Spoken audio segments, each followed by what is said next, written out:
I have with me a Cherokee flag. This is the Cherokee national flag. It shows the date on here, September 6, 1839. That is Cherokee national holiday. And I also have with me a book, The History of the Cherokee Indians, written by Emmett Starr. This is my family in this book. I have a Trail of Tears book. You see, my great-great-great-grandfather is in this book. It's O'Kiltaw McGee, Thomas Jefferson O'Kiltaw McGee. And his mother was on the Trail of Tears before he was born in Oklahoma. My dad's side is riddled with Cherokee. When he looked through the book, and I gave my dad a copy of this book for his birthday, he'd go page by page and he'd say, "Oh, I knew that old boy. Oh, your grandfather used to go fishing with him." One line in my family goes all the way back to Sam Houston's Cherokee wife, Tiana Rogers. On my grandma's side, it goes back to the Chief Moytoy, who was known as the Emperor of the Cherokee. Right now, I'm the speaker of the Cherokee community of North Texas. That is a local affiliate group from the Cherokee Nation. We're a nonprofit, and we are dedicated to helping the Native peoples in our area get good medical care, get good education, have food, help them through disasters. I'm also active in tribal politics. I'm involved in scholarships and medical care, preserving our culture.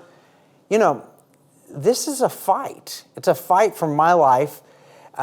We're fighting to preserve our culture. Now, it's very different, my life is, if there had been no Trail of Tears. But my good news, I grew up an American citizen. I love the Constitution. I love the constitutional freedoms. But I'm seeing parallels between what my forebears went through and what we're going through now. New ways have shown up all of a sudden. If you don't go along, you're told to get out. You know, it was just a few years ago that Barack Obama, as a candidate for president, said, marriage is between a man and a woman. And the Bible said that for thousands of years. But if you say that now, you can be cast out. That's just one of hundreds of examples. Did you know the governor of New York recently told millions of New Yorkers, if you're a Republican, you don't belong here, get out of my state. Get on a bus, go to Florida. President Biden marginalized 74 million Trump voters in his recent speech in Philadelphia. He basically said, you're a bunch of fascists and you don't belong here. Now, it's not the first time Biden said something like that. Remember when he said, you ain't black if you don't vote for me? We have an ideological purge underway right now. You're told you have to conform even when you know what you believe to be true is different from everything they're telling you that you have to believe. If you read George Orwell's book, 1984, over and over they demanded 2 + 2 = 5. Now they're saying a man is a woman or a woman is a man. Vaccines prevent COVID. Masks work. Lockdowns are effective. And closing schools are absolutely necessary to protect your children's health. Trump colluded with Russia, and the Hunter Biden laptop is Russian disinformation.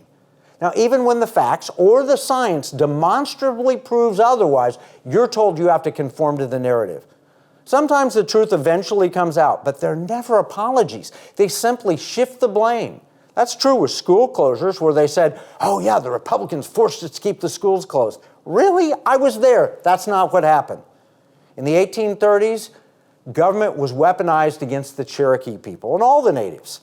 This time, it's not based on physical characteristics like red skin or racial background. Now it's purely ideological. You have to think the new way or you're cast out. Then they wanted to kill the Indian and save the man. Now they want to kill the God-fearing, liberty-loving constitutionalist who simply wants to raise his family following biblical values taught by his parents and grandparents. In the 1830s, we were told, you don't belong here and don't think of trying to fight. Your bow and arrow is no match for our rifles and cannons.